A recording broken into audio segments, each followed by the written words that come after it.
Hello viewers, আমরা বেরিয়ে পড়লাম একটি সুন্দর গন্তব্যের উদ্দেশ্যে। শহরের শক্ত ইট আর বালুকণা পেরিয়ে আমরা আস্তে আস্তে ঢুকে যাব গ্রামীণ পরিবেশে। গ্রামের পরিবেশটি অনেক সুন্দর, মুক্ত বাতাস, সহজ সরল মানুষের পায়ের ছাপ আর সবুজের সমারোহ। হয়তো আমার মতো আপনাদেরও গ্রামের পরিবেশ খুব ভালো লাগে।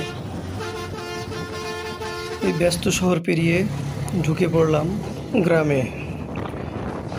গ্রামের এই পিচ ঢালা পথের দুই পাশের সবুজের সমারোহ, বড় বড় গাছ আর মাটির গ্রাম একটা অন্যরকম অনুভূতি। আমি মনে করি প্রত্যেকটা মানুষেরই এই শহরের ধূলিকণা থেকে বেরিয়ে গ্রামীণ পরিবেশে নিজেকে লেপ্টে নেওয়া উচিত। তাহলে গ্রামীণ পরিবেশটা খুব ভিতর থেকে উপলব্ধি করা যাবে, এখন যেমন আমি উপলব্ধি করছি। আমি যতই এগিয়ে যাচ্ছি আমার ততই ভালো লাগছে, কারণ আমরা খুব কাছাকাছি চলে এসেছি, আমাদের গন্তব্যের কাছাকাছি।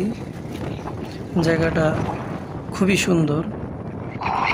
জায়গাটি হচ্ছে ভবেরচর গুদারা ঘাট। সেখানকার পরিবেশটা অন্যরকম, অনেক বাতাস, নিরিবিলি পরিবেশ। আমিও খুব এক্সাইটেড কখন গিয়ে পৌঁছাবো আর আপনাদের দেখাবো। পিচ ঢালা পথের দুই পাশেই সম্ভবত এই গাছগুলো ভুট্টা গাছ হবে হয়তো।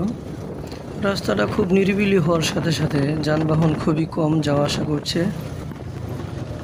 অবশেষে আমরা চলে এলাম সেই কাঙ্ক্ষিত স্থানে, আমাদের গন্তব্যে। আর এটা হচ্ছে ভবেরচর টেম্পু স্ট্যান্ড। এখান থেকে নদীর ওই পারে যাওয়া যায়, কিন্তু এই পারটি ওই পার থেকে খুবই সুন্দর। কিন্তু এপারে যারাই আসছে তারা এপারের বাতাসটা অনুভব করছে, ঘুরে দেখছে, পরিবেশটা খুবই সুন্দর, সবাই উপলব্ধি করছে। এখানকার স্থানীয়রা প্রায় এখানে আসে, বিশেষ করে আজকের দিনটি অনেক গরম পড়েছে, দ্যাটস ওয়াই মানুষ অনেক বেশি। তারপর খারাপ লাগছে না। আমি ভাবলাম বসে থেকে আর কতক্ষণ, ভাগিনাকে নিয়ে একটু বাতাসের মধ্যে হেঁটে বেড়াই আর ভালোভাবে শরীরে বাতাসগুলো মেখে নেই। জায়গাটাতে থেকে যে আমার কতটা ভালো লাগছিল আপনাদেরকে হয়তো আমি বলে বোঝাতে পারবো না, কিন্তু হয়তো বা আপনারা দেখে কিছুটা আন্দাজ করতে পারছেন। আর এখানে বসে অনেক স্থানীয়রা অলস সময় পার করে, উইথ লটস অফ অলস। আর ভাগিনাকে বোঝাচ্ছিলাম পৃথিবী কীভাবে ঘোরে। সায়েন্স সে কতটা বুঝেছে জানি না, কিন্তু তার মাথা ঘোরাচ্ছিল। আর এখানে অনেক বড় বড় ট্রলার জাহাজ তৈরি হয় দক্ষ কারিগর দ্বারা। জায়গাটিকে কেন্দ্র করে বাবা তার অনেক পুরনো স্মৃতি আমাদের সাথে শেয়ার করছিল, আমরা তা খুব মন দিয়ে শুনছিলাম। একটা গান শোনাও।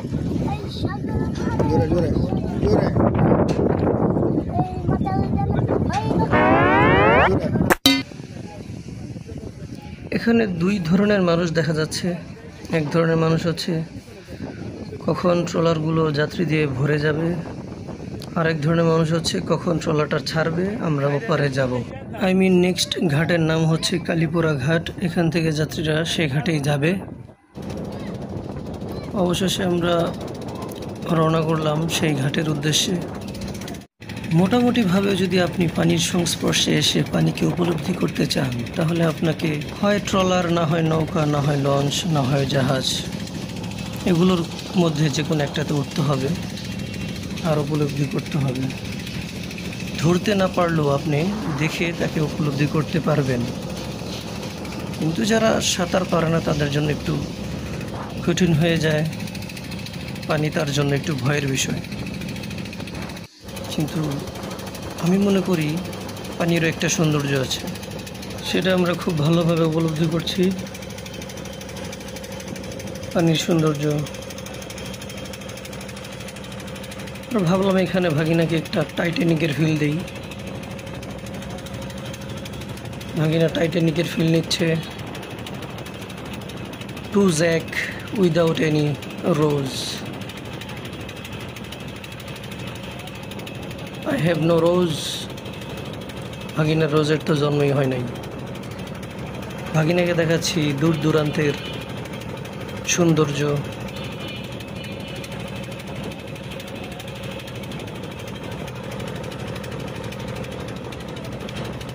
ভাগিনাকে শেখাচ্ছি কিভাবে ক্যামেরায় লুক দিতে হয়।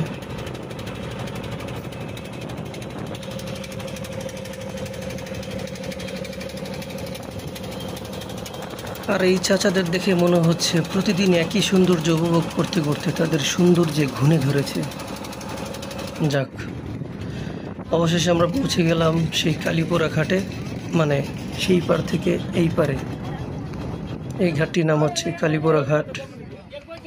একে একে সকল যাত্রী নেমে পড়ছে।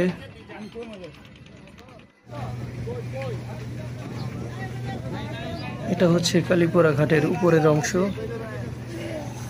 এই ঘাটটি অনেক সুন্দর। আর এখানে একটা বিশেষ বিষয় হচ্ছে এখানে অসংখ্য ইটের ভাটা রয়েছে, সেগুলো আমরা ভাবলাম ঘুরে ঘুরে দেখব। তো আশা করি ভিউয়ার্স আপনাদের ভিডিওটা ভালো লেগেছে।